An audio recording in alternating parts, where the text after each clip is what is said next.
I'm a dietitian, and if I wanted to lose weight, here's everything I would buy at Walmart for the whole week. Let's go. I'm sharing 6 meal ideas total, 3 of which I'd repeat for the first half of the week and the other 3 for the last few days of the week. If you want the whole list, comment Walmart. For breakfast number 1, I'd have a Greek yogurt bowl with some high protein yogurt, chia seeds and raspberries for fiber, peanut butter for fat, and some granola for carbs and crunch. For breakfast number 2, I'd make baked egg bites with eggs and cottage cheese blended up for protein, some cheese for flavor, and roasted red pepper and spinach for variety and color.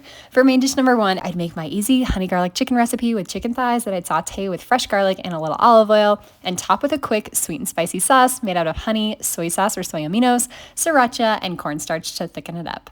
I'd garnish with some green onion, then serve with a lot of broccoli on the side for fiber, followed by a yasso bar for dessert. For main dish number 2, I'd make slow cooker chicken tacos with chicken, salsa, plus some taco seasoning and green chilies for extra flavor, then some black beans for fiber. I'd serve it on corn tortillas for carbs, and top with avocado for good fats, plus some pico de gallo made with cilantro, tomatoes, and onion, plus some fresh lime juice. For main dish number 3, I'd make a Cobb salad with romaine lettuce, a few protein sources, none of which you have to cook, including ham, hard-boiled eggs, a low-fat cheese stick, and some thawed edamame. Then I'd add grape tomatoes and mini cucumbers for some flavor and crunch. Lastly, I'd top it off with some ranch dressing. I'd grab a case of sparkling water for something to sip on as well. As for the last meal idea, check out the link in the description below to get a free download of all 6 recipes plus the grocery list. Enjoy!